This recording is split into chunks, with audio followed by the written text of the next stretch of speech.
at the ASPCA, we do truly believe that. Farmers are the ones who are on the front lines of animal welfare every day. They're caring for these animals, raising them, stewarding them, bringing them to market so that we can all be nourished by them.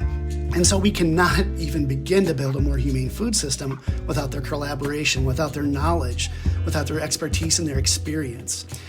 It's kind of a common misconception that promoting farm animal welfare is an attack on farmers.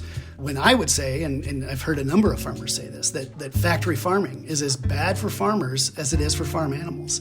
And so many of the farmers we work with echo that constantly. That's Adam Mason from the American Society for the Prevention of Cruelty to Animals. Yes, the ASPCA is not just about those sad dogs on your TV, but also about farm animals. I had a great conversation with him, which we'll be hearing in just a moment. We have just this one announcement, and we'll be right back.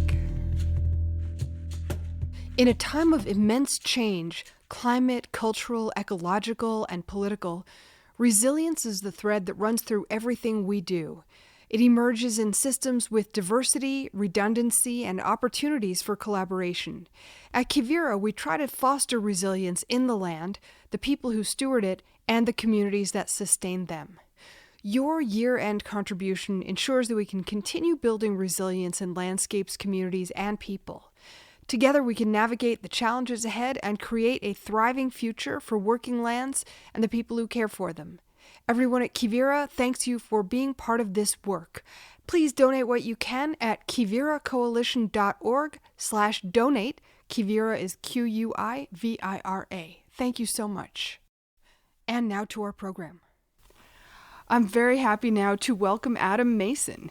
He's Senior Manager of Farm Animal Welfare and Environmental Policy at the ASPCA, which stands for the American Society for the Prevention of Cruelty to Animals. Welcome to Down to Earth. Thank you so much, Mary Charlotte. I'm honored to be here. It's great to have you. It's funny, I went to the gym yesterday and there was this ad running on the TV for the ASPCA, and as always it was these very sad, cold looking dogs and all of that, and that's what I think a lot of people think of when they think about the ASPCA. How did you start also focusing on livestock and agriculture? Yeah, that's a great question. And, I see those ads all the time, too. In fact, I was watching TV the other night, and my dog perked right up and sat right in front of the TV when he saw the ad come on. So right. Target audience right there. But yeah, so the ASPCA is known mostly probably for our long history of work with dogs and cats, with companion animals. And, there's a value there that all animals, including those raised for food, should be able to live free from abuse and suffering. So the ASPCA was the first animal welfare organization to be established in our country back in the late 1800s. And today, we continue to be a voice for vulnerable and victimized animals. So not just dogs, cats, equines, but farm animals throughout the United States as well. So paint a picture for us about what's going on with farm animals. What kind of, I don't know how graphic or sort of awful we want to get, but it's pretty bad here in the U.S. It is. So what we're talking about is when we talk about animal cruelty, when we talk about our industrialized food and farm system, just generally, I'm going to be referring a lot today to factory farms. And, a factory farm is an industrial facility that cages and crowds tens of thousands of animals, sometimes hundreds of thousands of animals in the case of chickens or other poultry, pigs, chickens, cows, all of these animals in intensive confinement. And the result is that prevents movement and almost all natural behaviors of our farm animals. The technical term for these facilities, of course, is concentrated animal feeding operation, or CAFO. But again, I refer to them as factory farms.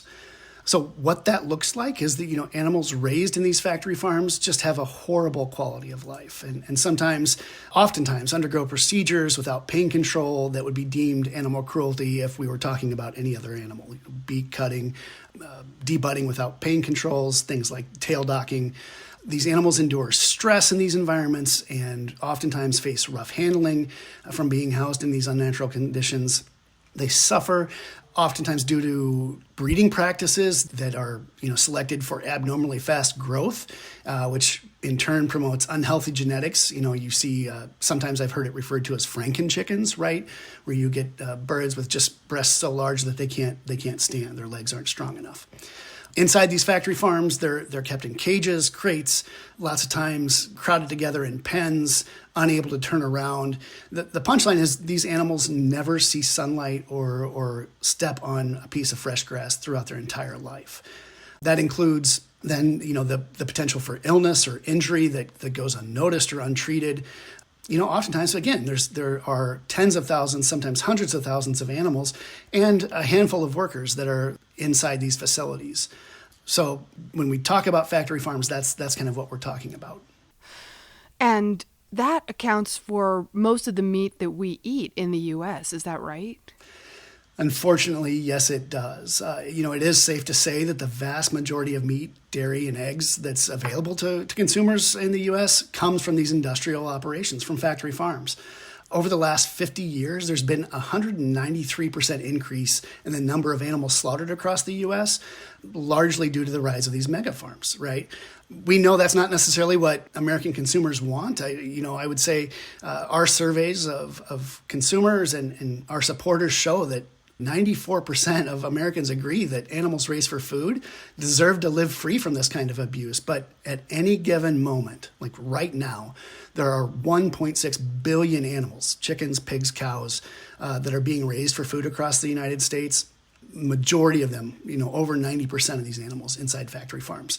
That equates to 10 billion animals being slaughtered every year. And again, over 90% of these animals being raised inside the factory farm industrialized system. And, it's not like these practices have been going on since time immemorial. I mean, this is a recent development that you've seen in your lifetime. I mean, you grew up in Iowa, and you saw Iowa go from a place of family farms to a place of factory farms. Yes, exactly. I don't want to give away my age, but I have seen firsthand just, how this industry has changed the landscape here in Iowa, and really, how negatively factory farming has decimated rural communities here in Iowa. I wish I could say it was limited to Iowa, but that's just not true either. This industrial system is really proliferating across the country. However, I will say that, with confidence, I feel like Iowa is really referred to as the belly of the beast. We are number one in pig production, number one in egg production. We're up there in terms of broiler chickens, and obviously number one in monoculture corn. I think we're number two in soy. That's a result of industry consolidation. And like you said, it hasn't always been this way. It's really been something that's happened over the last 30 to 40 years. And I saw it kind of firsthand start in the 80s as a kind of a result of the farm crisis, right? In the late 70s and early 80s, farmers started losing their farms as a result of those get big or get out policies. Some of your older listeners will know the name Earl Butz. He was the USDA Ag Secretary back in the 70s. So these get big or get out policies of the 70s, economic factors like high interest rates in the early 80s, really put farmers in a situation where they were leveraged in debt and the markets were crashing around them. So many farmers losing their farms and allowing, those that were surviving to really get bigger. Then in the 90s, here in Iowa, at least, that's when we saw this extreme consolidation of the pork industry. The hog market kind of bottomed out. Family farmers who were able to still be on their farms stopped raising pigs, which at that time, up until that time, had been known as the mortgage lifters, right? You could always count on pigs to cover the mortgage payment, is what farmers have told me. But that market bottomed out, and you saw this huge consolidation come in, and these large industrial operations start really popping up. And that left those remaining farmers really to either join with that or to switch just to doing monoculture commodity crop farming. The other aspect of this, I think, that gets lost sometimes is that at the same time in the 90s, it was when we started to see so-called free trade deals like NAFTA, right? And what that did was it took this increasing grain glut that as more and more farmers were just doing monoculture instead of, having some animals out on pasture and growing more diverse crops like hay and foraging crops for their animals to get them through the winter. They were just growing corn and soy, and they dumped that surplus into foreign markets, especially in Mexico and Central America. That in turn made it difficult for family farmers in those countries to compete, right? And so what resulted was these initial waves of migration from agricultural communities, like I said, in Mexico and Central America, into rural agricultural communities like Iowa, where those folks could find work. Because what else was happening in our communities at that time? Processors were getting bigger and bigger. They were breaking unions and driving down pay. So you had these same processors kind of getting into the livestock business and exploiting their labor market. So today, what that looks like for me here in Iowa, well, we still have some of the most fertile land in the world, right? This tremendous glacial soil that's so fertile, but we're losing it every day so quickly to this industrialized crop production system and farm animal practices. Like I said, we're still number one in corn, pig, eggs, number two in soy. But that comes with some consequences too, where we have some of the most polluted waters in the country. We are one of the largest contributors to the dead zone down in the Gulf, where they have hypoxic conditions so that fisher folk down in the Gulf who make their lives fishing and shrimping, it's harder and harder for them to survive because of the conditions that are coming downstream, down the Mississippi River from our farming practices here in Iowa. We're the only state with a rising cancer rate in the country. And all of the behaviors from what I'm told from public health experts are in line with what's happening across the country in terms of smoking rates going down and binge drinking and things like that. So it has to be something, right? And we know that water pollution can play a role in that. Yeah. This is all to say that just this industrialized system has transformed so many small towns in Iowa. My hometown, for instance, happens to be a success story. There's 2 packing plants there. And so my hometown survived the fate that so many small towns in Iowa have faced. We still have a main street. There's a business there. But that's mainly because they're owned and run by immigrant families who have made Storm Lake home. Many of Iowa's small towns and small towns across rural America in general just aren't as lucky. So that, ladies and gentlemen, is the bad part. So let's talk about what you guys are doing. I mean, the ASPCA is looking at all of this, which you've just told us about, and is taking really kind of a multi-pronged approach to addressing each of these big problems. Yeah, we are. So, farmers are the backbone of our food system. And I know we hear that a lot, but we at the ASPCA, we do truly believe that. Farmers are the ones who are on the front lines of animal welfare every day. They're caring for these animals, raising them, stewarding them, bringing them to market so that we can all be nourished by them. And so we cannot even begin to build a more humane food system without their collaboration, without their knowledge, without their expertise and their experience. And all of that is critical when we speak to the need for change within this industrialized food system. It's kind of a common misconception that promoting farm animal welfare is an attack on farmers. When I would say, and I've heard a number of farmers say this, that factory farming is as bad for farmers as it is for farm animals. And so many of the farmers we work with echo that constantly. So yes, we are taking what I think is a very unique approach to improving farm animals' lives that's truly informed and supported by farmers and ranchers across the country who share our goal of shifting market demand and policies, both public and private, corporate policies play a role too, to support more humane practices. Part of our work to end factory farming and transition this more humane food system, we're advocating for both higher welfare practices on farms and a reduction of animals in the food system. I mentioned that ginormous, 193% increase in the number of animals that are being slaughtered every year. I think this makes us kind of unique in the animal welfare space, and we like to put our money where our mouth is.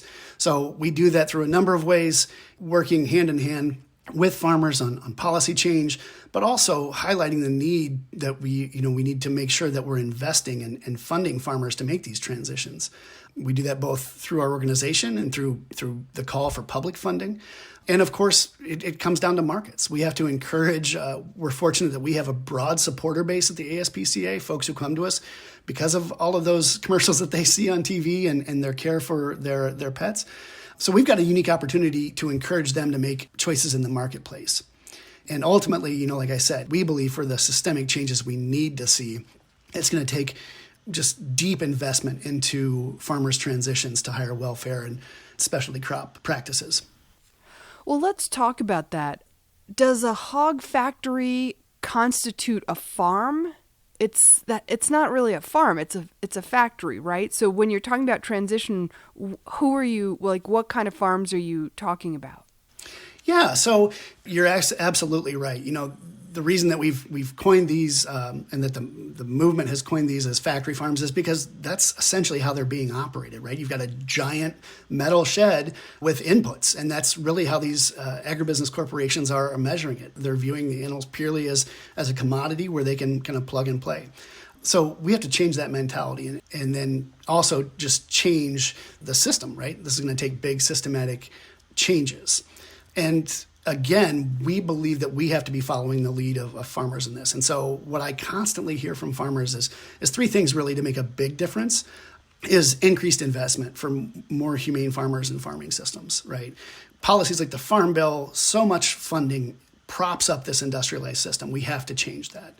The second is just improved oversight and accountability of these industrial operations. And then the marketplace. Farmers have to have a marketplace to sell into. And so we want to see just a more transparent, a more fair marketplace for farmers where they can take their products to sell. Who are some of these farmers that you're talking to? Are they mainly like contract farmers for the big meatpacking industries? I would say that the farmers that we're talking to fall in a couple different buckets. We're hearing from farmers that are beginning farmers, whether that's taking over a family farm or just completely new to farming, that see it as a passion and want to be in the business of farming and providing food for their communities. There are generational farmers that see the potential in making regenerative changes and prioritizing animal welfare as part of that process. And yes, there are contract farmers who are really just trapped in this system. Oftentimes, these contract farmers have been sold kind of a false bill of goods and, enticed into signing contracts with giant integrators who own and essentially dictate all of the farming practices that are being employed inside the factory farms. I think it's super important to note that contract farmers get trapped in debt, and that's why we need some federal policy, more investment to help get them out of this factory farm system. It's sometimes referred to as kind of the industrial ag treadmill, where they're just trapped in cycles of debt. So tell us some stories about farmers whom you have worked with to help get them onto a new path. Like, where did they start and, what did you do? What did they do? So I think we're still at the ASPCA, we're still learning, we're still testing, we're really evaluating the strategies that are going to work the best and just trying to learn as much as we can. And again, follow the lead of farmers who are doing this work and need this support. And so I think there's a couple farmers that I would point to that are representative of the kinds of farmers that I'm talking about. But I should say there's no silver bullet and there's no one size fits all. So a couple farmers that I'm taking inspiration from would be Paula and Dale Bowles. They're two farmers in North Carolina.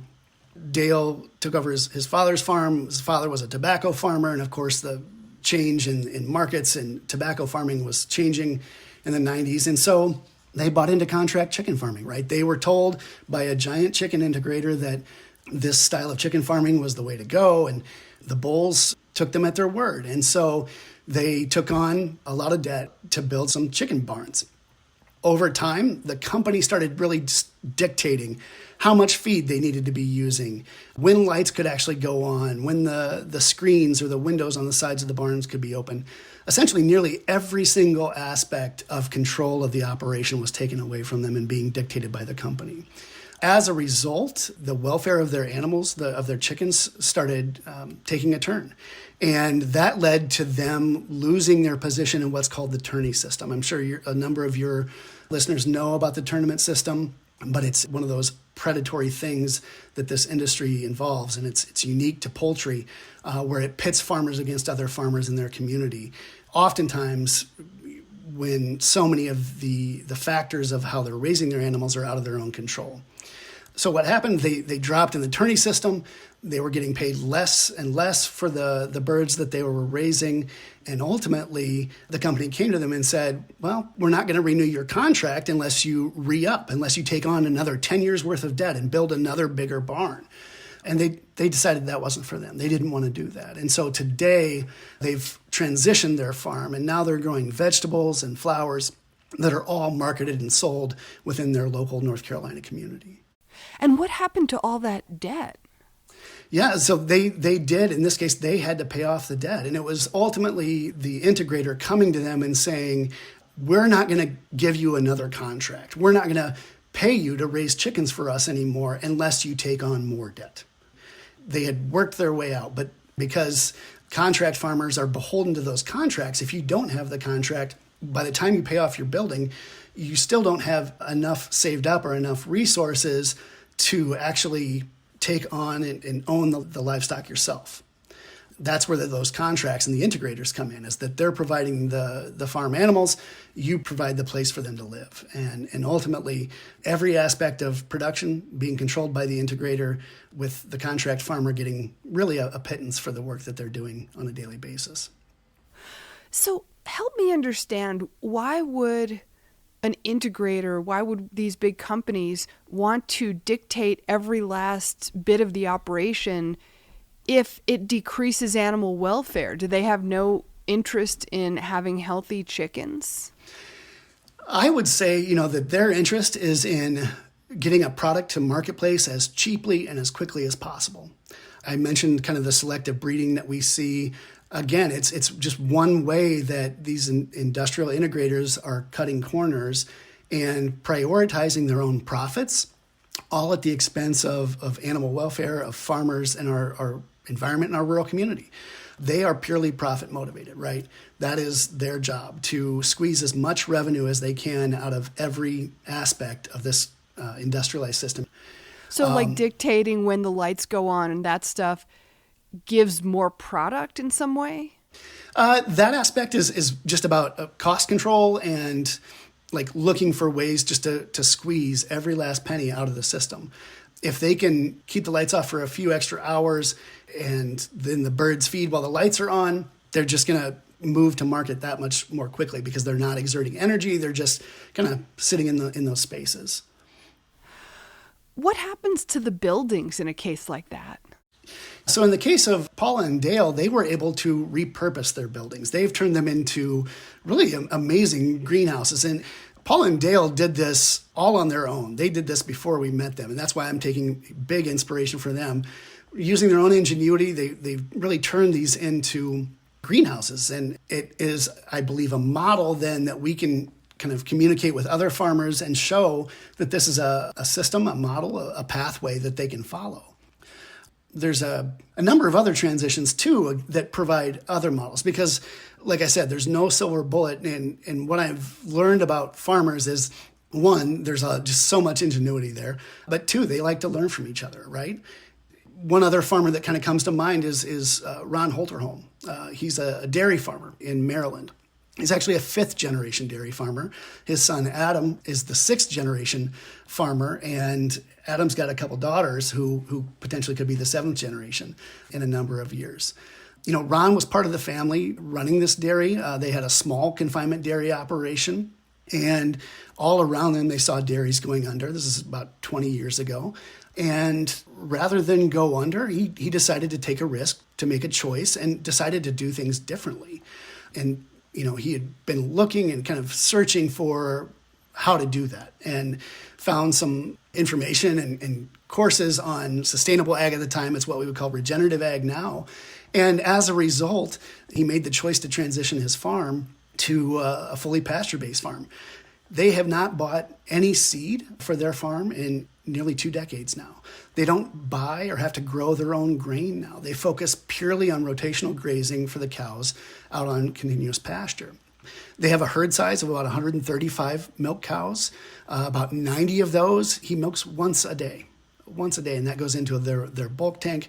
Another 40 of those cows are nurse cows. It's very unique in the fact that every year when the cows calve, they're brought on to a nursing cow, which is just a very high welfare practice. As a result, Adam was able to come back to the farm. They sell to Organic Valley, and they make enough money to support both of their families. So this is like a generational farm that's really been able to take some risks, make some conscious decisions, and end up providing for themselves and their animals. What are nurse cows? A nurse cow would be, and this is true of any dairy operation, whether it's a mega dairy or a pasture-based dairy, but cows milk because they're raising calves. And so in the most extreme confinement situations, cows are artificially inseminated, calved, and then the calves are immediately taken away and they're milked until the cycle needs to be renewed. In the situation of the Holter homes, what they're doing is instead of taking those cows away, and for a small operation, you can bottle feed or wean off. What they're doing is they're pairing those baby calves with nurse cows that are naturally feeding them off the udder. It's just such a higher welfare practice for the baby calves to be able to nurse with an actual cow. And I think one of the things about animal welfare that it's really important to talk about, which is kind of obvious, is letting animals be what they naturally are. That's exactly right. It's really at the root of what we talk about when we talk about animal welfare, the ability to live your life as intended, to express those natural behaviors. And depending on the animal, I mean, there's farmers who can express this so much better than me, but that's a chicken out on pasture pecking for insects. It's a pig rooting in dirt or wallowing in a muddy wallow. And it's cows being able to forage and be out on pasture like this. So the kind of practices that you're talking about, not only, there's several things that are going on. One is animal welfare. Another is the health of the family farm and the farmers themselves, and health, I'm imagining both physical health and mental health, and then also the regenerative agriculture piece. Animal welfare practices seem to be completely compatible and, in fact, part of the definition of regenerative agriculture. That's absolutely right. Animals have to be a part of this closed loop or holistic system. It is, by nature, it seems just designed this way, right? Where you have animals that are naturally depositing nutrients and resources through their manure back out on pasture so that your pasture lands are growing and creating those wonderful root systems that then in turn are holding water in place and sequestering carbon and bringing all of those regenerative benefits.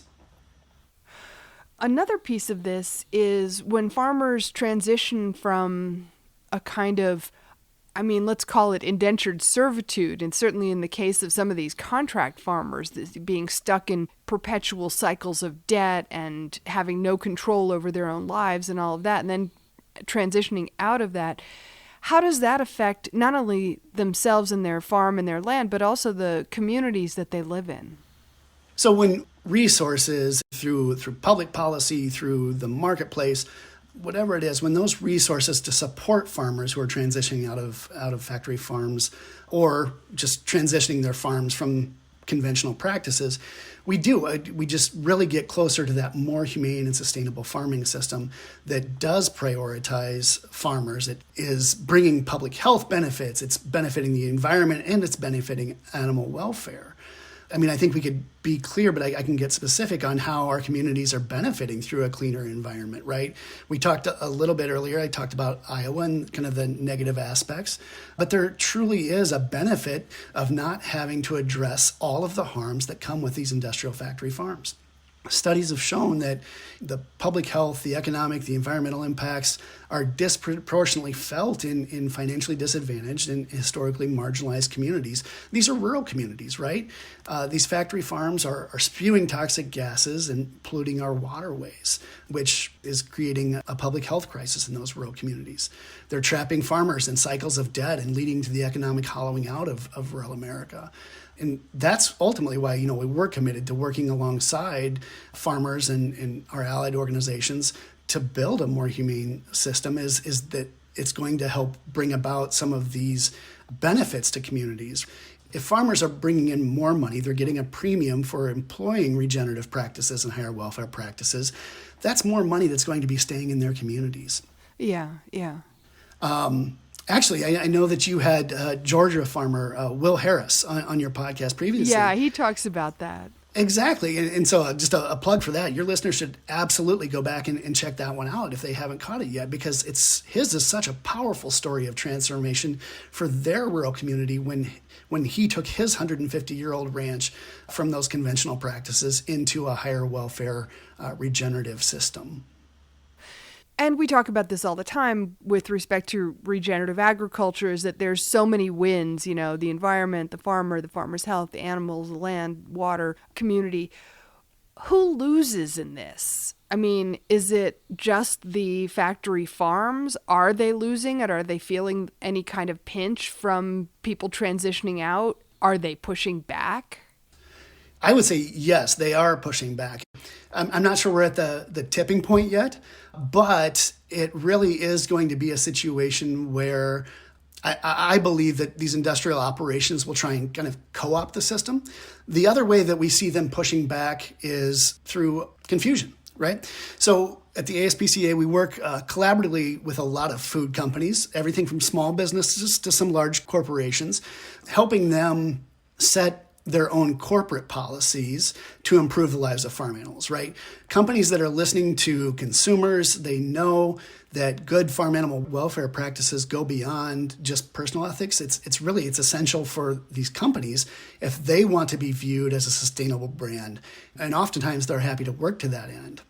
So, to the extent that the factory farming industry protests, it's really, I would say, one, it's evidence that we're challenging the source of their power, right? If we're getting companies to switch away and prioritize, create more of a marketplace for those higher welfare products, we're also then exposing them for the corners they cut to save money that hurt animals and farmers. It's also a sign of the lack of transparency they rely on to sell products. And, admittedly, that is a problem in the marketplace. It's where you see all kinds of terms on labels and packaging, right? Like natural, 100% natural. Admittedly, there's some work that needs to be done there to clear up the confusion around labeling. And one of the kind of crossover points between those corporate food policies and the need for clarity on the policy side to ensure clear labeling guidelines. So let's talk about certifications for a moment, because that's something also that the ASPCA is deeply involved in. It's not that you're providing the certifications yourself as an organization. It's that you're working with people who are providing animal welfare certifications. Is that right? That's absolutely right. At the ASPCA, we do not engage in any of our own certifications, but there are certifications that we have chosen to support. We do a lot of polling or surveys of consumers just to better understand the marketplace. And what we're hearing, what we're seeing is that consumers are really increasingly seeking to live out their values, right? And that means, in this case, purchasing food from animals that were raised humanely. Now, I was just talking about the need for kind of that clarification. There's a glut of labeling terms and things like that. And so that's why, as an organization, we identified 3 independent certifications programs that really truly do ban or limit the most concerning practices that animals face on factory farms, that extreme confinement, the crowding, the physical alterations that I was talking about. Ultimately, these certifications are ensuring that there's a better life for animals through their standards with compliance, and they're doing their own audits. And so these are certifications like Animal Welfare Approved, Certified Humane, and the Global Animal Partnership. I will say we're looking right now at the need to add more in terms of adding certifications related to the regenerative space. We're just starting to see this kind of pop up. So Animal Welfare Approved, as an example of a certification, does have a regenerative certification as part of their program. But we know there's other certifications that are coming close, and great programs like American Grass Fed is a great example. Right. So we're looking at how we add those to our certifications that we support, and then educate consumers on. Yeah, because it's so confusing for the consumer. I mean, it's sort of like you have to devote your entire life to figuring out what to eat. That's right? And so, again, we feel these 3 certifications, or these certifications we're adding more, really represent a spectrum of the higher welfare farming systems that are out there, recognizing that it's different based on the region that you're in, what standards may make sense in that place, and which practices a farmer may feel are best for his or her farm or the animals that they're raising. Is it one of those cases where, like organic certification, it's like if you do unhealthy practices, you have very little paperwork, but if you do healthy practices, humane practices, then you've got to fill out like reams of paper and audits and that kind of thing? That is exactly part of the problem. And that is a concern that we've heard, is that this can be very, very difficult. Honestly, certifications are an additional cost. And for a lot of farmers, we know that the cost of certification can be a barrier. There's just so many inputs and the margins are already so thin. That's actually why I'm going to plug a little bit more of our work here. We actually partner with another organization, the Food Animals Concern Trust. They do a lot of peer-to-peer education, mentoring, just education on higher welfare practices, but they also have a fund-to-farmer grant program, and we help underwrite that, especially when farmers are applying for grants to get a specific animal welfare certification that we support. Sometimes that can be, cover the cost of certification and or working with someone to help you get through all of that paperwork, right? It can also mean just what you need to add in terms of capacity for your farm. Maybe it's more fencing to have more sections of pasture. Maybe it's watering systems to extend your ability to graze. All of those infrastructure pieces or steps to take towards animal welfare certification are things that we help underwrite through FACT's Fund to Farmer program. And, over the last 7 years, we've underwritten over 120 of those grants. I would say it's a great program, but it's just the tip of the iceberg because, like so many programs like this, we're seeing more and more applicants every year than there is funding. And again, that just reminds me that we need to be looking at the public policy pieces to make sure that we're investing in farmers who are employing these regenerative and higher welfare practices. When you say look at the public policy pieces, what do you mean? Yeah, so, we are at the end of 2024, we do not have a new farm bill. The farm bill expired, the 2018 farm bill expired last year in 2023. They extended it last September for a year. So that extension expired at September 30th of this year. As of right now, so many farm bill programs, if we don't get an extension or a new farm bill by the end of this year, could actually create a lot of chaos in our farm and food system.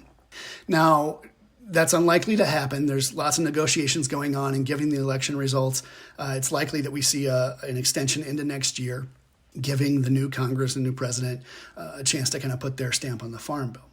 That said, we believe that there are some specific policies that need to be a part of the farm bill because we didn't get to this food and farm system that is dominated by factory farms and industrial agribusinesses overnight. It was by design. And obviously, these industrial operations are employing lots and lots of lobbyists, right? They spend hundreds of millions of dollars lobbying every year. And so while we aren't going to match them dollar for dollar, we can match them with our voices. And that's, again, where farmers play such a critical role in sharing the challenges they're facing and the solutions they want to see.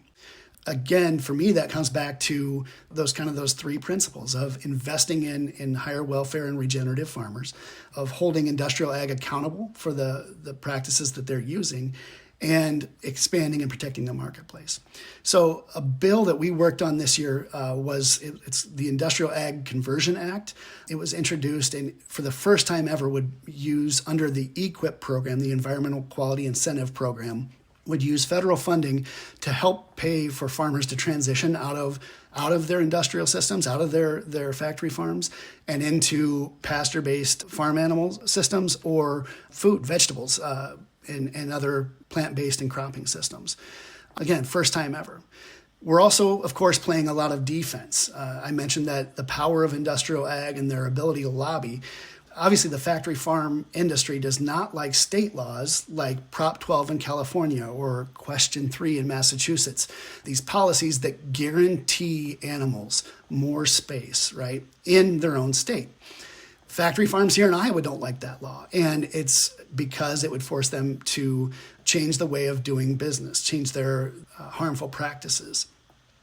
Now, what they've done is they've introduced what's called the EATS Act, and kind of legislators in Congress have introduced it on their behalf. And what this would do is essentially force hundreds of millions of animals back into cages. It would force chickens back into, these crowded conditions, or pigs back into gestation crates that have been outlawed and that ultimately the Supreme Court last year upheld. You mean by superseding state laws? Exactly. It would preempt state laws that guarantee certain aspects of animal welfare. So this is a huge concern. And again, so much for states' rights. Exactly. And again, farmers can be some of the best advocates for this, because ultimately farmers who are using higher welfare and regenerative practices can share their story and the solutions that they want to see. One of the best organizations or businesses out there that's doing this is actually Niman Ranch. Niman Ranch, folks might be familiar, pasture-based food brand, started with cattle, but in the early to mid 90s, Paul Willis, an Iowa farmer from north central Iowa, reached out to them and wanted to bring Niman Ranch here to Iowa so that he could raise his pigs. I mean, he was raising his pigs out on pasture, but he needed help marketing them. And so over the last 30 years now, they've grown and have over 600 farmers here in Iowa, Minnesota, Illinois, really all of our surrounding states, raising pigs out on pasture, 100, 250 at a time, out on pasture in deep bedded barns, in a way that these animals can express their natural behaviors, and in a way that was already Prop 12 confinement. So this was actually a huge market opportunity, not the doomsday that industrial ag was saying that Prop 12 would be, right? On top of that, again, just a pitch for the benefit of this, is that Niman Ranch, as a farming operation, because their farmers are getting a premium, that's generating more than 50% more economic value for their local economies than the conventional hog industry per 100,000 hogs sold, right? They're getting a premium that actually stays in their community. So they're seeing a huge increase in economic value. All of that's to say is that the EATS Act is one example of that pushback that you asked me about earlier, where industrial ag really is trying to carve out protections for itself that no other industry has. I just think it's so important to think about money. So, everybody's buying, or most people are buying a pound of bacon or a pound of ground beef or whatever it is, and that money goes somewhere. That money being distributed across landscapes as opposed to going into one sort of corporate entity. And that spreading across landscapes, I mean, it's like spreading water across landscapes. It's like spreading healthy pasture across landscapes. It's that real diversification that is what's so good for basically everybody, except a few corporate shareholders and CEOs and that kind of thing. And yet those people have the power, and it's very, as you say, you're engaged in this every day, this fight. Your goal at the ASPCA is to get animals out of buildings and have them on the landscape. In the face of this power, how do you see doing that? I believe that the only way we will do this is by building a bigger tent, right? As you were just laying out that description, it made me just really think about, your water imagery really made me think about an old saying is like a rising tide lifts all boats. And I might sound like an idealist, but I truly believe that. And I think it's what we see, right? And so I know I've said this a number of times, but this system didn't get to where we are today overnight, and it wasn't by just one single change. And so I believe that for us to really move towards a more humane food and farm system, and I say that meaning humane, yes, for the animals, but humane for farmers, humane for our rural communities, humane for us as consumers. It's going to take us all. And that is why I believe there's so much potential in what farmers are doing right now with regenerative practices, right? We need to tell this story and show folks all of the benefits. And we have to keep doing it over and over and over, because our opponents have a big, big megaphone, right? And to combat that, we have to kind of bring all of our voices together. And it's why, again, when we look at this intersection of all of the benefits that regenerative higher welfare practices have for our environment, for our climate, for our health, for our communities, it's really the angle that we can have this conversation about our food and farm system with any of our friends, with any of our community members, because they're going to care about some aspect of that. And it's really the power that trusting in this holistic system brings, is that we can connect with people where they're at. And it's what I believe so many of us are looking for right now, is really meeting each other where we're at, coming together in community, having that discussion about what we need and what's right for us in our communities, and then going out and working to make it happen. How much of the solutions that you're looking for are based on consumer demand, consumers insisting on, we want healthy, regeneratively raised, animal welfare friendly meat? So policy change is slow, right? I think we've seen that over the last couple of years. And so a big part of what we do is consumer focused. And, we advocate for people to make the highest welfare choices that they can afford, that they feel is right for them and their lives. So over time, we believe that will create the demand, and then in turn, the supply and creates the marketplace for farmers to step into. But we also can't, as I say that, we can't take our eyes off of the policy either, because it really is those public policies that are the rules of the game. And right now they're rigged against higher welfare farmers by design. Yeah. And so we have to also be focused on exposing that and fighting to change that. You've been doing this work for quite a while. If I may ask, how has it affected you personally? Thank you for asking that. So I've been doing this work for almost 20 years. I started out as a community organizer at an organization here in Iowa, working with farmers and just folks in rural communities who essentially didn't want these industrial factory farms in their backyard. And over time, that also expanded into folks concerned about the environmental impacts, the animal welfare impacts, et cetera. Being at the ASPCA now, I get the opportunity to do that in states all across the country with farmers all over the country, and I'm so thankful for that. And kind of what I think how it affects me is, one, learned really quickly that I didn't know as much as I thought I did, and I'm thankful for everyone who's helped kind of open my eyes along the way. I've just learned so much from farmers whose way of life in rural communities are under threat from this industrialized system, and just every way that impacts them, whether it's losing the farm, losing their family, losing their health. But in spite of that, their convictions to continue farming in the ways that they want to, that they know is right, and that they're called to do. Beyond that, just the folks that I've had the opportunity to meet and work with and fight with, who have this deep moral commitment to the care of animals. And even the animals themselves. It's just amazing to me how resilient and strong and loving animals are, and to see that, whether it's with my own dog or whether it's with being able to be out on a pig farm or a cow farm, just seeing the animals, and when you see them in their natural environment thriving, so resilient, so loving. And I'm still learning. I'm learning about myself, learning about the strategies that I think we as a movement need to be using to make more progress. And that means what works. It also means I've learned a lot about what doesn't work. And I've learned sometimes that we need to try it all over again.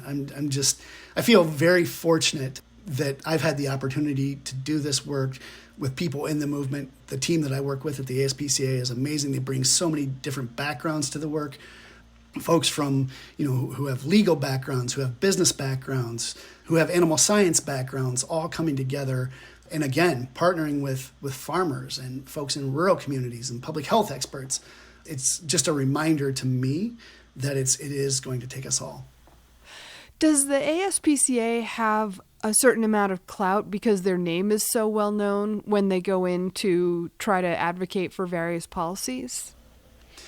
I like to think that we do. I think we communicate with over 2 million supporters across the country on a regular basis. And those are folks who have told us, that they're concerned about animal welfare issues. And so that's a base that we can bring into this movement with us. We are also time tested. Like I said, we've been around since the late 1800s. And so it is a kind of a stamp of approval, and it's a message to decision makers, whether that's elected officials or food companies, that we're here to stay, right? We're not going anywhere. And the approach that we're taking in terms of partnering with farmers to do the work, I think is hopefully a stamp of approval. Now, of course, our opponents try and write us off and paint us with a broad brush. But again, what we're talking about here is not radical. It's what we know folks want and value. Adam Mason is Senior Manager of Farm Animal Welfare and Environmental Policy at the ASPCA, which you can find at aspca.org. And we will link to some of the specific programs that you guys are doing in the show notes. Thank you so much for being with us on Down to Earth. Thank you for having me, Mary Charlotte. I appreciate it. And by the way, this is our last show before the new year. We're going to take the Christmas week off here on Down to Earth. And so I just want to wish everybody happy holidays. And again, thanks, Adam, for being with us. I'll echo that. Just a happy holidays to everyone and wishing you the best in the new year. You've been listening to Down to Earth. We would love it if you would support this program, which you can do by going to patreon.com/down-to-earth planet to plate, where you can sign up for as little as $3. Patreon is Patreon. And also please rate and review the podcast on Apple Podcasts or wherever you get your podcasts. The Quivira Coalition is a not-for-profit and a community network of ranchers, farmers, conservationists, scientists, educators, and many others dedicated to regenerative practices that produce healthy food, support meaningful livelihoods, sustain biodiversity, and remedy the impacts of climate change. To learn more about Quivira and how you can support their work, visit quiviracoalition.org, Quivira. And finally, this show is a production with the Radio Cafe. You can check out radiocafe.org to hear back episodes of this show and also find all kinds of other shows on a wide variety of topics as well. Thanks for listening, and we'll see you next time.